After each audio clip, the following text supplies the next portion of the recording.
So I started to work on distracted driving, educating the team, and also on the issue, general broad area of distracted driving. So at the TZD program, what I am responsible, although I'm not part of the government, I'm a non-government member of the TZD coalition, but what I am now responsible for the last 3 years is teenage driving and distracted driving areas. There are a few dozen or so few areas that different individuals are involved in. I'm involved in that. 2007, the year we lost Shreya, we had 510 fatalities on the road in Minnesota. A few years later, 2012, because of the TZD program, things went down. 395, that's quite a drop. And then in 2015, something happened. We're still trying to figure out what happened. Jumped to 411. And now, in 2017, I see that preliminary data says that it's 358. So we kind of leveling out at around 350 area, but lot of it to be done, lot of opportunity to reduce that number from 350 to 0. In the latest cars, you see it's all touch tone. Some of the screens that we get are as big as an iPad. That's huge. There are hardly any knobs. You just keep pressing. So the moment you take your eye off the oar to press something, you have an opportunity for distraction. Cell phone is something that has contributed the most. I do agree. In fact, I can even show you with data.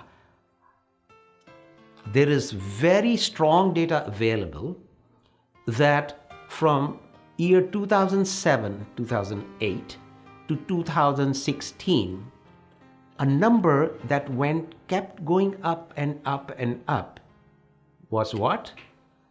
The insurance companies claim, what they call the loss ratio. That kept going up. So you might ask me, what happened in 2007? Well, in 2007, iPhone was introduced. Now, I'm not saying that's a 100% one-to-one correspondence, but definitely it has a very, very big influence on distractions. I feel it's almost as bad as alcohol is as bad as drugs and many other things that we do, which are not good for driving. Teenagers are our future drivers. Teenagers have many more years of driving in their future than I have. So it is very important that cell phone, which is very much a territory of teenagers, should be our focus, because cell phones and teenagers are becoming more like buddies. Not that we adults don't use it, but one, more number of years to go in their driving career, and then they are much more competent in using cell phones than many of the adults are. And so those are the things that I learned from the cell phone use, and we got to develop solutions, we got to develop interventions which are focused on that demographics. This is what I believe in. And if we are able to prove it among teenagers, I think we can always extrapolate it and replicate it to other age groups. About 3 years ago, I was approached by one of the probation officers in a court in Minnesota asking me if I was willing to mentor or work with a person who had killed, a person who had been charged and convicted, found guilty of killing someone else because of texting. And he was a teenager. The person that he killed was also a teenager. So they were going into the sentencing mode, and they wanted to find out whether I would be willing to work with this boy. And I said yes. So that was the start of a journey that was challenging for me as well as the kid that I was working with. His name is Michael. He had killed very high honor student, but made a poor decision and then killed someone who died, right on his driveway next to his house. Now, instead of asking this person to do a lot of Excel worksheets and do some cleaning, I said, no, I want to change his personality from a distracted driver to a distraction-free driver for life. So that advocacy that I have been working on, I wanted him to be part of it.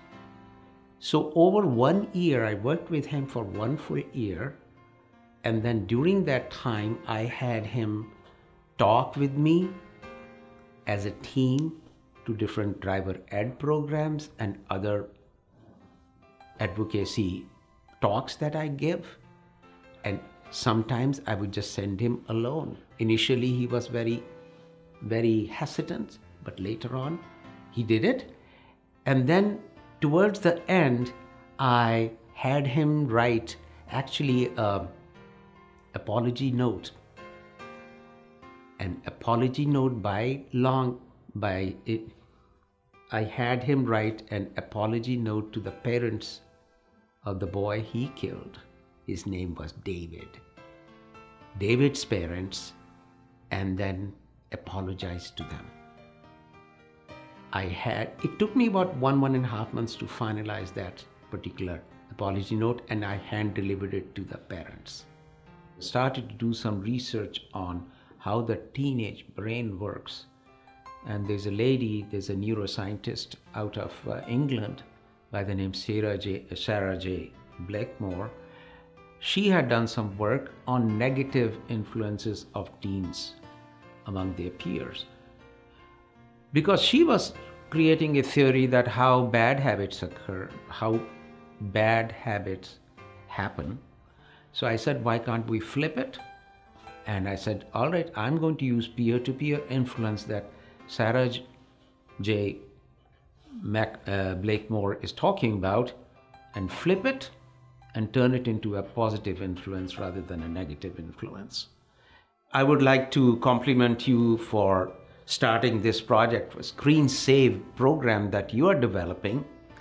And it's so interesting that you're bringing in the learning from another area of very difficult stages in life that people have, is addiction to alcohol and addiction to drugs. And some of the learning that you're getting is also applicable to distracted driving and screen use or cell phone use while driving. About 20 to 25% of all distractions that turn into fatalities are actually because of cell phone or something similar to that your mind was off the rock, what we call cognitive distraction. Large number of crashes that occur can be tracked to cell phones, but there are other distractions that are occurring in a car too. And so we cannot solve all those problems because cell phone is at the top of that list. So that's why we believe that cell phone is the one that should be worrying about. 79% of the people are on the cell phone. I will share a story about a girl who was Snapchatting. And I give you that example because it was a teenager who was doing it. She was injured very badly, and the police and the ambulance people were taking her in a stretcher, moving her to the ambulance. On way to the ambulance, blood all over her, she sent another Snapchat. Oh, thank God I'm alive. What do you call this? What do you call this? This is about maybe 3-year-old story.